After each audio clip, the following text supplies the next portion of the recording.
Women in your 30s, stitch this TikTok and tell women in their 20s something that. Don't try and be the chill or cool girl to attract men, because the only type of men that attracts are manipulators and f***ing losers, because they smell it and they sense it and they take advantage of that. You will get walked all over, because I did this all through my 20s and I wasted so much time with so many lame ass men. If you want to be high maintenance, go be high maintenance. If they think you're too much work, tell them to go find less. You deserve the best. Ladies, exactly why do women deserve anything? To be honest, they don't. Being born a woman does not entitle them to anything men can give them, just like men are not entitled to anything a woman can give them. Let's be honest, the problem wasn't about being or not being chill. The problem was many queens spend their 20s chasing Chads/Tyrones. Him, her, bodies. And then, when their 30s roll around, they find that they couldn't get the players to commit. Well, in their minds, it translates into, I have to be high maintenance. No fam, especially after your SMV has dropped. Ladies, don't get me wrong. I will always advise a woman in her ages of 18 through her 20s to get the best guy they can get. You block-headed gorilla! That's what she is talking about! Women must know their worth! Hey, I agree. But you know what goes hand in hand with that? Reality, not what you feel. Between 18 through their 20s is when men value women the most. So their worth is higher, aka high SMV. After their 30s, 40s, and 50s, a woman's SMV drops drastically, and no career, education, or clout is really gonna raise that back up. Moving on. So I'm going to talk about a tattooing style that pisses people off. And by people, I just mean old men. And that's ignorant style tattooing, which is not to be confused with just bad tattoos. There are a couple different subgenres within ignorant style tattooing, but generally speaking, they're meant to look a little bit like sketchbook doodles, which often means irregular lines, shaky lines, minimal shading, simple designs. And I love them. I have one right on my forearm and he gets so many compliments all the time.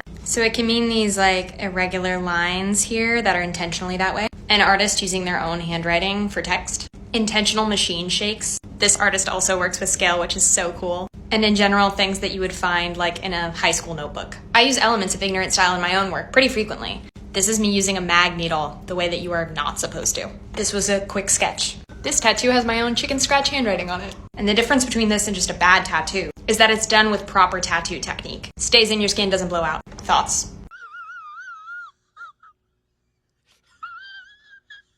Okay fam, even though this gorilla does have a little bit of tat work done, by no means am I an expert on ink, but audits do require research and input from experts. Before I continue with this audit, let's fact check this young queen's claim that it's old men who have a problem with that style. Here's part of the opinion from Justin Sandelli and Nick Maddock, both experts in the ink field. It just sounds like, yeah, if you're doing like a crappy tattoo on purpose, basically, yeah, that's stupid. That's stupid. That's like the one that, what's his name? Scarlett Johansson got from that one dude. I can't even remember, but I remember seeing the tattoo and it's like, that thing is terrible.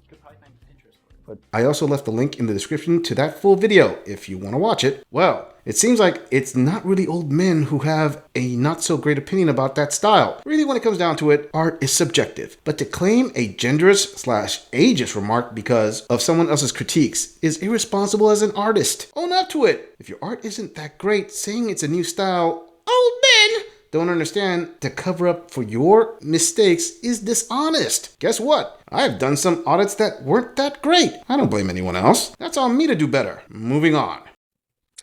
So I took this comment off of a post that Kate made where the discussion seems to be centered around women and the number of partners they choose to have and the age that they are choosing to think about settling down and getting married and having children.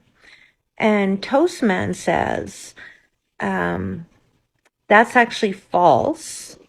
And that's in response to a statement where someone says it's actually been proven that the happiest group of people are single women with no children. And he says, so that's actually false. When women hit the wall, apparently women hit a wall. Now, I'm not sure if that's the wall of how many partners we've had or an age or what it is, but They wonder where all the good men are. They are lonely watching their friends have families. Fam, here we go again with another video from a post-wall queen who doesn't know what the wall is. Let's recap, as it usually refers to the age where women lose most of their eggs and their SMV begins to decline, usually around the age of 30. Also, in reference to the claim of single women with no children are the happiest, I covered that a while back in episode 49. Link in the cards if you are interested. The point is that men handle being alone far better than women. Women end up lonely and men end up alone. There is a difference. Ladies, there is absolutely no shame in admitting you are social creatures. This is one of the reasons men are attracted to you. Honestly, why is it that modern day womanists talk about women's traditional characteristics as if they were some defects that needed overcorrecting? Seriously, men enjoy a woman's softer side, a woman's submissive nature, a woman's drive to nurture her home. Ladies, those are important factors that men look for. Stop trying to do too much. It makes you look like a garden snake trying to act like a python. So, Toastman, my question to you is, why are you not worried about the young men that are hanging out in bars during their 20s? Or the men that are hanging out in bars in their 30s and 40s that are preying on these young women in their early 20s and trying to put them in situations and relationships that they really shouldn't be in?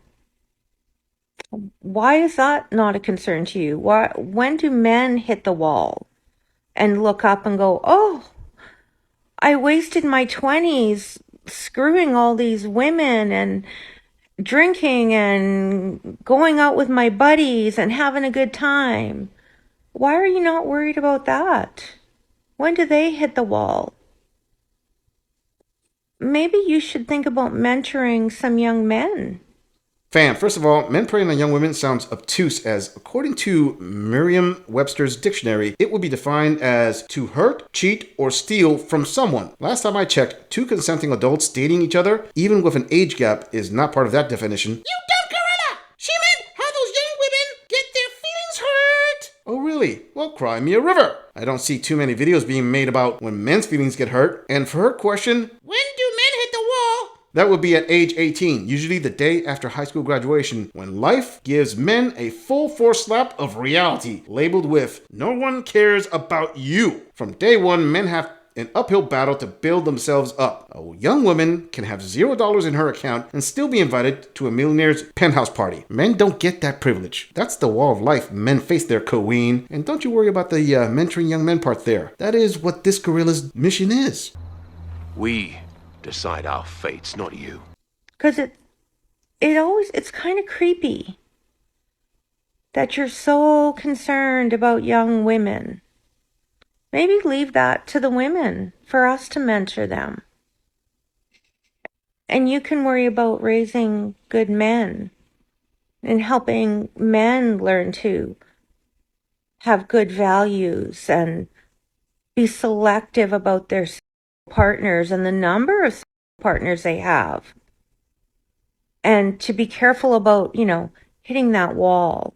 But I'd be interested in knowing, when do women hit the wall? And when do men hit the wall, in your view? Really interested to know. And why you don't discuss men in this at all. Concentrate on raising better men. Women are just fine. Fam, let's be 100. When it comes to relationships with HVMs, older women don't mentor younger women. They actually try to set up younger women for failure in an attempt to eliminate the competition. In fact, when it comes to dating in general, women tend to give bad advice. You liar! Women give pure dating advice! Well, I beg to differ. Women in general give advice that is completely skewed by a PC narrative with intentions to safeguard feelings. Men give unfiltered, brutal advice that tends to hit the mark. Also, this queen speaking about men being selective of their physical intimacy partners clearly shows she has no clue how much harder it is for a man to get that, and thinks that she is justified using the female standard. Stay in the reality lane there, queen. If anything, this is just another example how women can go through life completely ignorant of the plight of a man's journey and still think they can make a video pulling foolhardy talking points out of their bum as if it were gospel. I'm just saying, if you enjoy this audit, click on the video in the end screen for more content. If you agree or disagree with anything about this audit, please let us know in the comments. I'm going to leave this audit right here. I'll see all of you in the next episode.